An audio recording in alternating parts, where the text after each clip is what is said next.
you mentioned the last time, our last meeting, that the things we think, whether intentionally or unintentionally, have repercussion.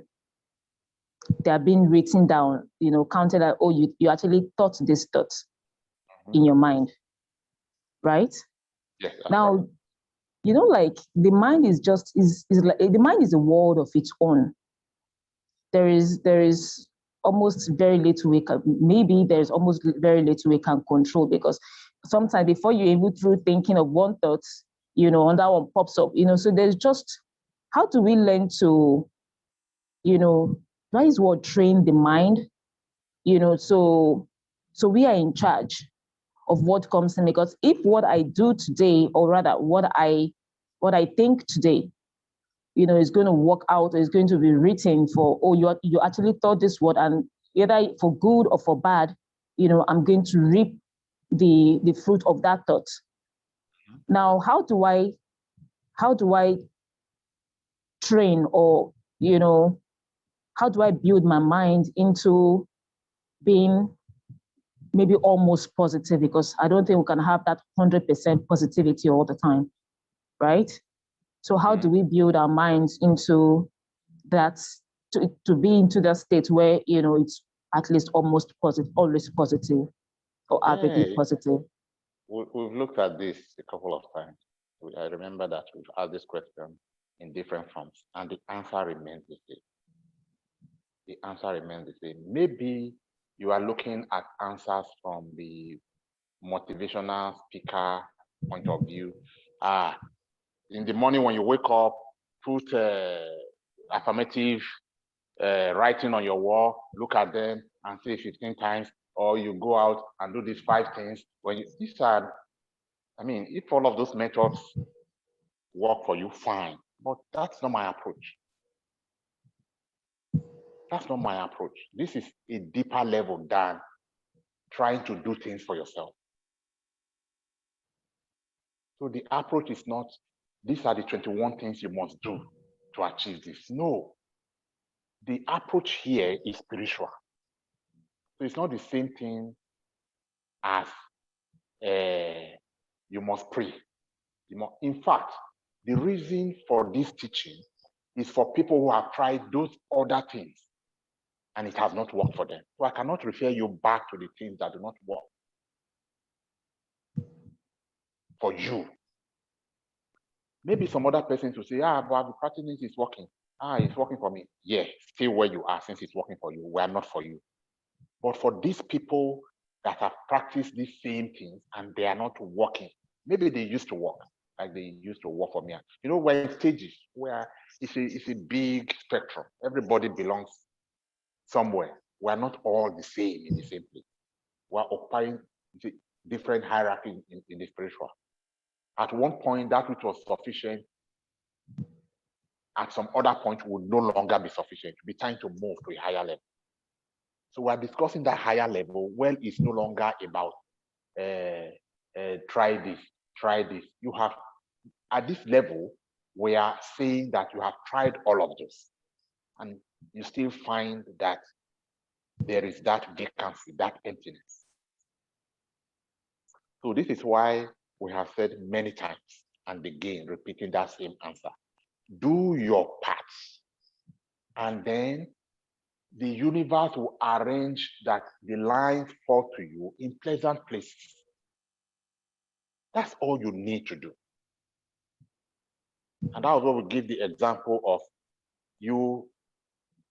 I'm seeing you as a dot that is just dim. And then as you do your part, the universe does its part. As you do your part, the universe does its part.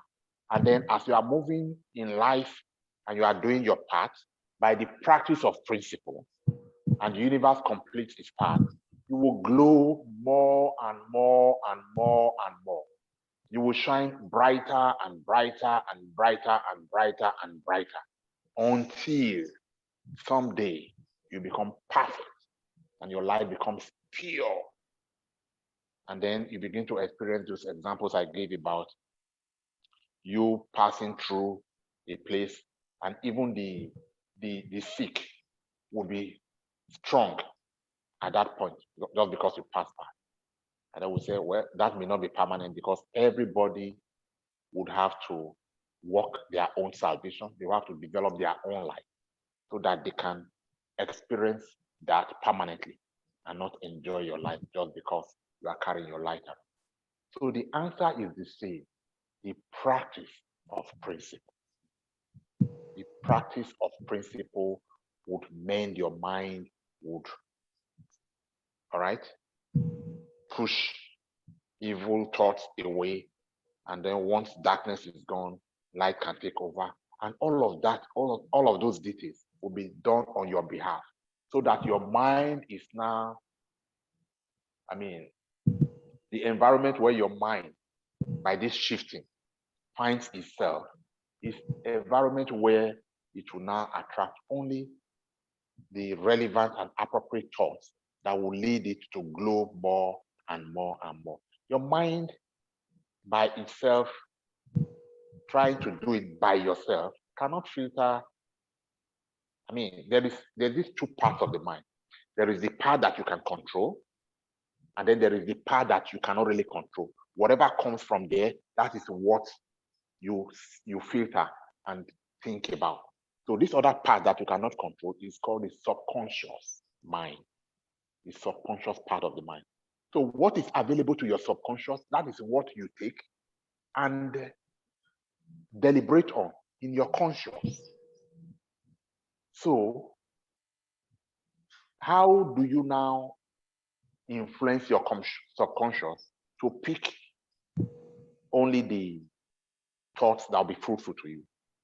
You don't have control over your subconscious. It is the practice of principles that will align your subconscious and present to your subconscious what it should think for you to achieve the goal. That, principle is a law. It's law. Principle, law is the same thing.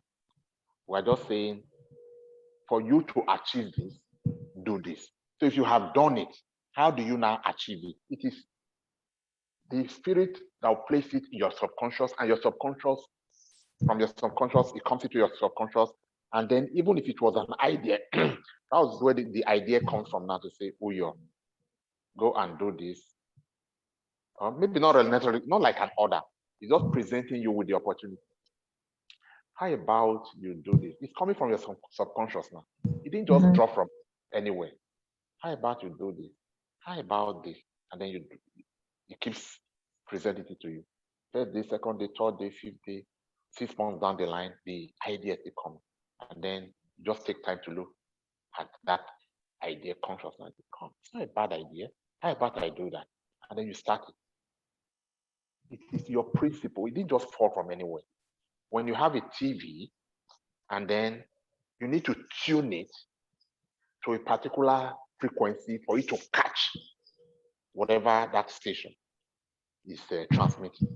So your TV will not just randomly tune to CNN if you did not tune it to the frequency of CNN. So excuse me. To tune your mind to the frequency where it will pick goodies, it is the practice of principle. Because principle is essentially saying, if you do this, you would achieve this. Do this, you would achieve this. So the doing is yours to do. The achieving, leave that to the universe. Leave that to God. It will come. It will be planted in your subconscious, and it will come to your conscious, and you will manifest it. It will happen in the material. If that answers the question. So the answer is the practice of principle. That's just nothing else. Nothing else. Nothing else. 21 ways to do this, 7 ways to do this. This is September. Anything you touch now is to remember. That's vulgar. We are not at that level anymore. At one time they worked. We are talking about you being in control of not just this moment, of your complete life, even beyond here. It's deeper. This is deep. Do you believe